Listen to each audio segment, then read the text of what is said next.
Bonsoir à tous, vous êtes ici au cœur de la rédaction d'Écran Large, où des centaines de stagiaires sous-payés nous rappellent tous les jours qu'un bon café vaut bien un salaire.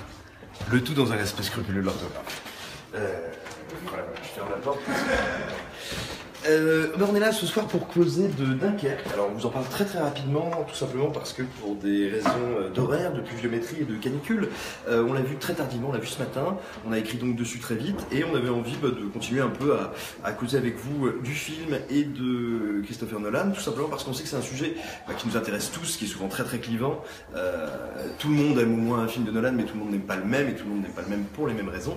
Voilà, donc on a découvert Dunkerque.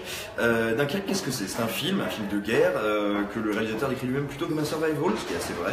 Un film qui se déroule pendant l'opération Dynamo. L'opération Dynamo, c'est lorsque les Alliés, notamment les Français, les Belges, mais surtout les Anglais, ont tout fait pour rapatrier les troupes britanniques et aussi quelques dizaines de milliers de Français, quand ils ont tout fait pour les rapatrier tout simplement de Dunkerque, où ces troupes étaient prises en tenaille par l'armée allemande et menaçaient donc d'être pulvérisées et de laisser le Royaume-Uni totalement à la merci du Troisième Reich.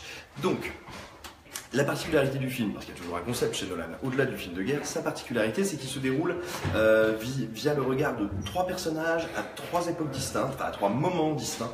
On va suivre un fantassin sur la plage de Dunkerque pendant une semaine, oui, c'est ça, pendant une semaine. On va suivre un homme, un citoyen britannique qui fait le chemin jusqu'à Dunkerque pour aller sauver des soldats sur une journée, et un membre de l'Air Force, un pilote de Spitfire, pendant une bataille aérienne qui s'étale sur une heure.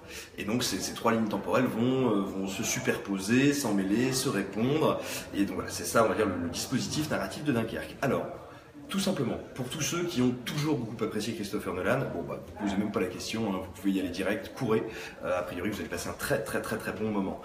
Pour ceux qui sont peut-être, on va dire, qui étaient un peu plus dubitatifs ou qui sont pas toujours convaincus par Christopher Nolan et qui ont peut-être trouvé ces derniers, moi je pense à Inception notamment, et beaucoup à Interstellar, on va dire, très lourd, très emphatique, très pompier.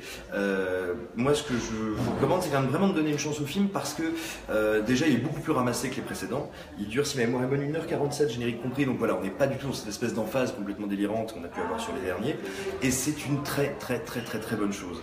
Ça fait énormément de bien, le film est beaucoup plus resserré, il est vraiment à l'os, ça c'est très bien. Surtout c'est un tour de force technique invraisemblable, c'est d'une intensité en termes de montage, de mise en scène, la photographie est superbe, enfin bon, en gros tout ce qu'on peut avoir envie de voir au cinéma est vraiment décuplé par Nolan de très belle manière.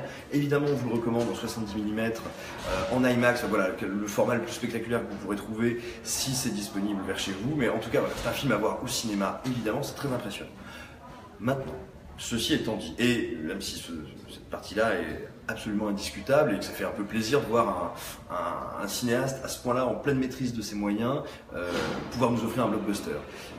À mon sens, il y a une vraie limite au film, c'est que, alors on critique souvent Nolan en expliquant qu'il est froid, qu'il manque d'empathie.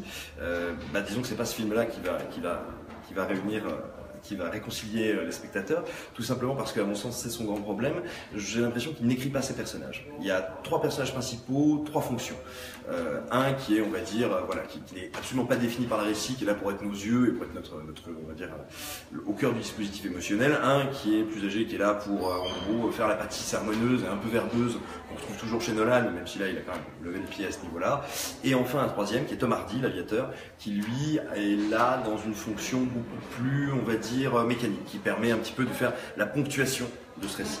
Donc voilà, moi mon gros problème, ma grosse limite, c'est que du coup je ne m'attache absolument pas aux personnages, notamment parce que je considère qu'il n'y en a pas, ils n'existent pas. Il y a juste des fonctions mécaniques qui sont là pour faire tourner cette grosse mécanique. Alors attention, le résultat, hein, c'est qu'on a quand même un film qui est extrêmement spectaculaire, extrêmement intense, d'une précision et d'une beauté plastique vraiment rarissime. Donc, voilà, c'est pas anodin. Et enfin, pour les fans de Nolan, il y a un truc qui les intéressera sûrement, auquel je leur recommande d'être vachement attentifs parce que c'est assez passionnant, malgré le manque d'émotion du film. C'est un truc tout bête. Si vous regardez bien, on a l'impression de voir un film dans lequel Christopher Nolan a précipité, balancé tous les grands concepts, toutes les choses qui l'obsèdent un petit peu et tous les motifs qu'on trouve de manière récurrente dans son cinéma. Cette plage infinie, là, ces gigantesques plages du Nord sur laquelle se déroule une grande partie de l'action, évidemment c'est la plage d'Inception, cette espèce de piège terrible sur le sac infini auquel est renvoyé sans cesse Leonardo DiCaprio dans le film. Voilà, c'est ça. Évidemment, ces grands mouvements, le Spitfire, ça évoque aussi bien les grandes manœuvres d'Interstellar dans l'espace que l'intro du Dark Knight Rises. Il me semble même que Nolan en a parlé il y a pas très longtemps dans ce sens-là. Vous allez voir, il y a énormément d'éléments, ne serait-ce que le travail sur le temps. Depuis Memento, Nolan s'intéresse au temps, à la prise qu'on peut avoir dessus. Est-ce qu'on peut infléchir sur son cours? Voilà, et il prolonge encore cette réflexion. Et à la limite, autant je trouve que, on va dire d'un point de vue historique et humainement, le film est assez raté, autant comme, on va dire, jeu de piste dans l'univers mental de Nolan, il est assez saisissant et c'est un vrai plaisir à ce niveau-là, vraiment. Donc voilà, globalement et très personnellement, je vous dirais que c'est probablement un des meilleurs qu'ait fait le réalisateur depuis 10 ans, de très loin. C'est pas parfait. Loin s'en faut, il y a toujours à mon sens d'énormes problèmes d'écriture, de confiance dans le spectateur. Néanmoins, c'est un énorme morceau de cinéma et ça vaut vraiment le coup de le voir, ne serait-ce que pour que vous fassiez un avis, plutôt que vous veniez en discuter, en débattre ou nous insulter. Sur ce, prenez soin de vous, hydratez-vous et sortez ouvert.